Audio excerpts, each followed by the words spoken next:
Éliminatoire CAN Côte d'Ivoire 2023, les Aigles du Mali affronteront tout à l'heure le Soudan du Sud en Ouganda. À suivre dans ce journal le point de l'avant-match avec nos envoyés spéciaux à Kampala, Aridjo Matina et Djeli Maganjabati. Le Mali intensifie sa coopération avec la Russie à travers l'apprentissage de la langue russe. Le club des apprenants de cette langue initie plusieurs activités dans ce sens autour du thème Coopération Mali-Russie, étude de la langue russe au Mali. Voilà pour le sommaire, mesdames et messieurs, bonjour et bienvenue dans cette édition. Quelques jours après leur brillante victoire face au Congo, ici à Bamako, les Aigles du Mali jouent aujourd'hui en Ouganda contre le Soudan du Sud pour le compte de la deuxième journée des éliminatoires de la CAN 2023 Côte d'Ivoire. Très motivés et déterminés, les Aigles du Mali prennent la rencontre avec beaucoup de sérieux. Le capitaine Amari Traoré et ses coéquipiers, arrivés très tard dans la nuit de mardi à Kampala, ne visent que la victoire aujourd'hui. Le point de l'avant-match des Aigles, c'est avec nos envoyés spéciaux à Kampala, Aridjo Matina et Djeli Maganjabati. C'est tard dans la nuit de mardi que les Aigles du Mali sont arrivés à Kampala. C'est là, après 8 heures de vol, Bamako, Addis Abeba, ensuite Kampala. Pour son match de la deuxième journée dans le groupe G contre le Soudan du Sud, délocalisé en Ouganda, l'équipe nationale est très motivée et entend poursuivre la dynamique de la première journée à Bamako contre le Congo. On s'est préparé bien comme il faut. On a voyagé hier, on est arrivé hier soir. Et là, on vient de faire l'entraînement. On est très bien mentalement et voilà, physiquement. On va essayer de faire un gros match demain pour essayer de prendre les 3 points, Inch'Allah. On ne minimise aucun adversaire. On sait qu'aujourd'hui, le football africain progresse. On a nous de faire un gros match demain pour prendre les 3 points. Nous avons une bonne ambiance dans le groupe. C'est très important. Et voilà, aujourd'hui, on essaie de préparer le match avec beaucoup de sérieux pour essayer d'avoir un deuxième résultat positif. On est content de la victoire à Bamako. Maintenant, ça c'est un autre match et il faut se concentrer et puis gagner le match de demain. On a un objectif. On veut se qualifier. Du coup, Soudan, il est notre chemin. On doit travailler, on doit écouter le coach pour pouvoir gagner ces matchs. Le groupe du sélectionneur Eric Sekouchel est presque au complet. Hormis Falaï Sako, qui a toujours des pépins physiques, tous les autres joueurs ont pris part à la dernière séance d'entraînement, y compris l'attaquant Ibrahim Koné, sorti sur blessure lors du match à Bamako. L'objectif, c'est de gagner, c'est de prendre les 3 points. Comme on sait tous, les Maliens ils nous entendent, donc l'objectif, c'est de gagner. J'ai eu 2 jours de repos et je me suis entraîné, mais ce n'était pas intense. Je pense que ça va, aujourd'hui aussi j'ai fait tout l'entraînement. Donc, écoutez, l'état d'esprit du groupe il est très positif. Voilà, après une victoire c'est normal. Maintenant le but du jeu c'est de les remobiliser très vite. Parce que c'est un match ici en Ouganda, le Soudan sont quand même à domicile. Donc c'est un match piège, donc nous il faut qu'on le négocie de la meilleure des manières. Et l'idée c'est de ramener les 3 points d'ici. Considéré comme le petit poussé du groupe G, le Soudan du Sud a perdu son premier match face à la Gambie. Le Mali et le Soudan se sont rencontrés à 4 reprises. Les Aigles se sont imposés 3 fois par 3-0 et 1 fois par 2-0. Soudan du Sud Mali, c'est ce jeudi à Kampala à 13h, heure du Mali, 16h, heure d'Ouganda. Bonne chance donc aux Aigles. Le mouvement partenaire alternatif Russie-Afrique pour le développement économique Parade était face à la presse.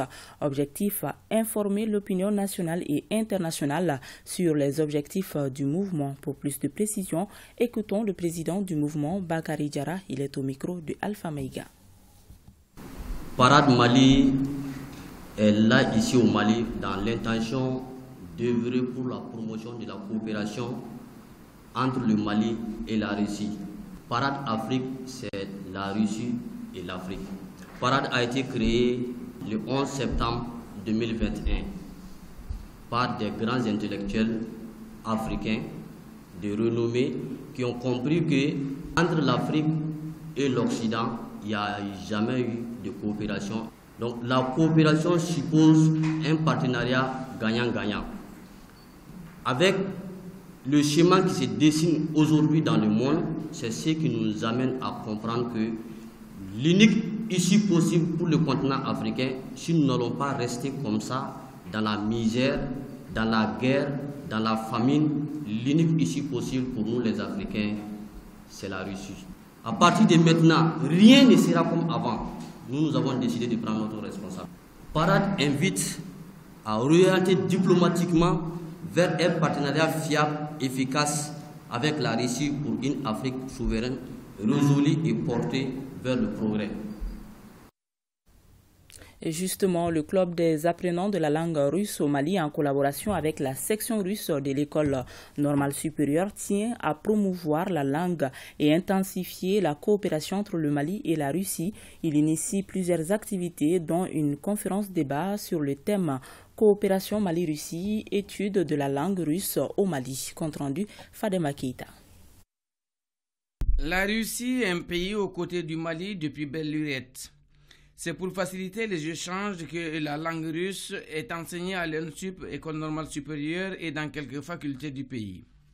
Compte tenu de l'élan de coopération entre le Mali et la Russie, en ce moment, sa vulgarisation vaut la peine. C'est pourquoi le club de la langue russe au Mali initie une conférence de débat sur le thème Coopération Mali-Russie, étude de la langue russe au Mali. La langue russe permet d'assurer la coopération Mali-Russie. Nous demandons à nos partenaires russes la réouverture du centre culturel russe, ainsi l'octroi de 6 mois de formation qu'on donnait aux étudiants à faire à Moscou. La conférence organisée à l'occasion de la Journée internationale de la langue russe fait l'historique de notre coopération avec ce pays frère et énumère les difficultés auxquelles les adeptes de cette langue sont confrontés. Il y a eu des années, dans les années 90 jusqu'à 2000, on avait des classes avec un seul étudiant comme effectif. On a connu ça ici. Maintenant, nous avons des effectifs de 20, 18, 10. Voilà, sur ce plan, il y a une amélioration. On a des difficultés. La problématique de la baisse du nombre des étudiants qui apprennent la langue russe. Actuellement, on doit avoir à peu près une dizaine de nos étudiants qui sont déjà à l'Institut Pouchkine et qui, dans quelques années, ils vont venir ici. Et on peut dire que la relève est déjà assurée. La maison russe est récemment implantée dans ce cadre et là pour le renforcement des relations sur tous les plans. Il a été question de la création d'une organisation qui peut représenter la coopération russe en République du Mali. C'est une organisation non étatique qui s'appelle la Maison de Russie. La mission, c'est de développer la coopération historique entre la Russie et le Mali dans tous les domaines. La Journée internationale de la langue russe invite les autorités à promouvoir la coopération avec ce pays pour l'équilibre économique et la stabilité du pays. Direction à présent Bougouni. En marge de la 23e édition de la quinzaine de l'environnement, le Fonds Climat Mali a organisé un atelier d'échange d'informations à l'endroit de la société civile, l'administration, des femmes, des jeunes, les services techniques et les ONG. Objectif à initier les acteurs à monter les projets et programmes contribuant à renforcer la résilience des communautés vulnérables face aux effets des changements climatiques. Bougouni, la correspondance de Jafar Aïdara et Djibril Bagayougo. Mobiliser, accéder, ordonner et combiner des ressources de financement domestique et international, public et privé, d'une économie verte et résiliente au climat, tel est l'objectif de cet atelier d'échange et d'information sur le Fonds Climat Mali, une activité qui s'inscrit en marge de la 23e édition de la quinzaine de l'environnement. La région de Bougouni a été choisie à cause des énormes potentialités et de la fragilité de ses écosystèmes exacerbés par une sécheresse persistante, sous l'effet combiné de la désertification, de la dégradation des terres et des changements climatiques. Bougouni est aussi la dernière réserve importante de faune et de flore que nous pouvons encore sauver. Bougouni, capitale du Bani Mounouti, cette région représente un condensé de problématiques et d'opportunités écologiques, économiques et sociales. L'atelier poussera certainement la réflexion sur la conciliation de la promotion des activités économiques, agriculture, élevage, tourisme, à la protection de l'environnement.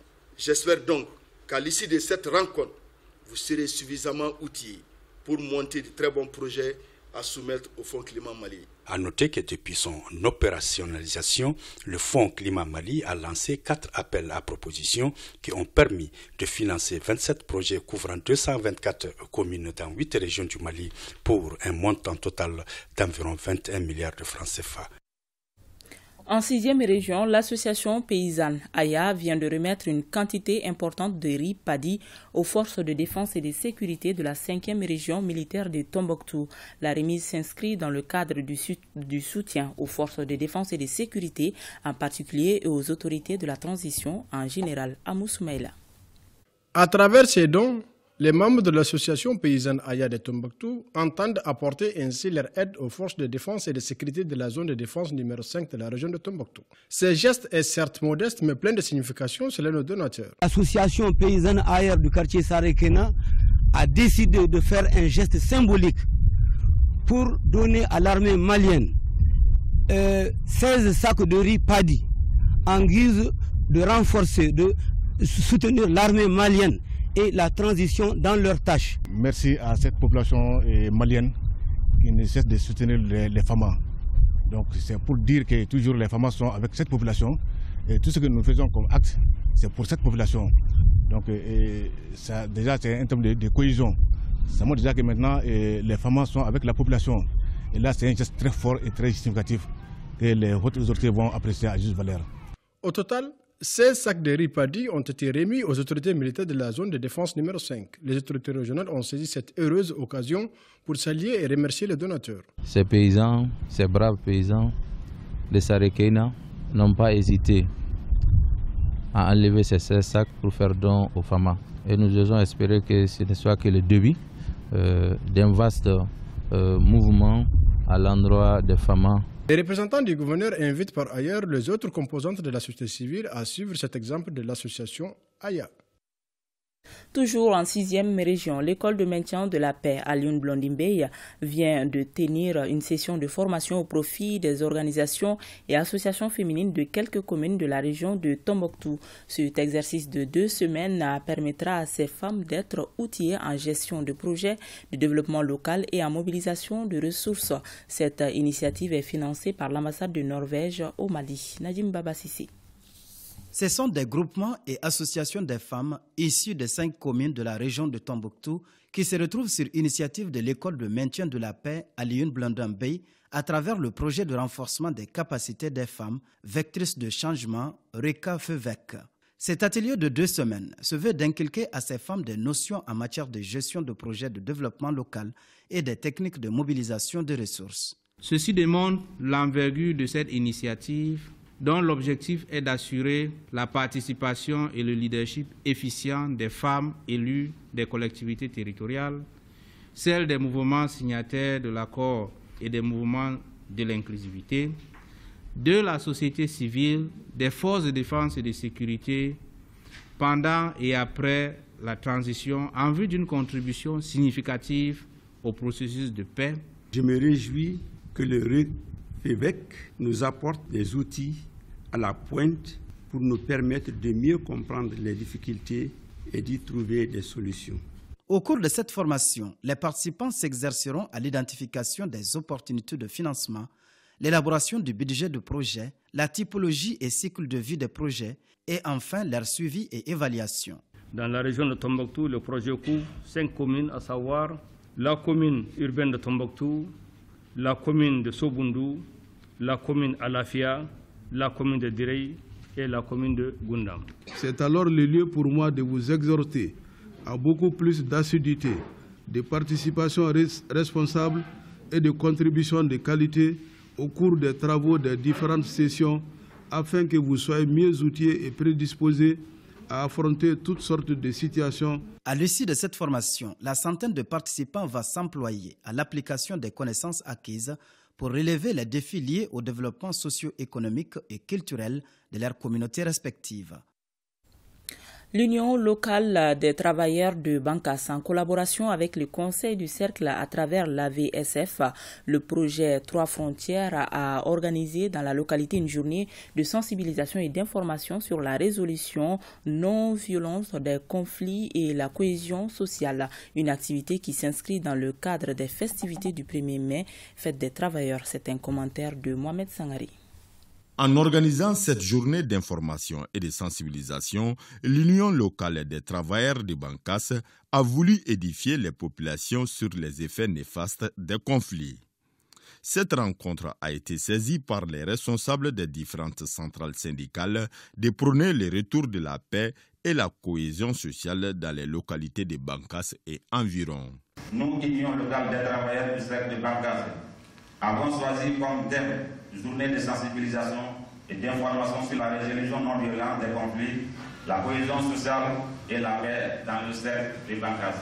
Cela vu le contexte sécuritaire que nous vivons aujourd'hui dans nos âmes et dans nos chairs. Le but est de contribuer significativement au retour d'une situation apaisée et au renforcement de la cohésion sociale et du vivre ensemble entre les différentes communautés à travers des messages de sensibilisation et d'information sur la résolution non violente des conflits.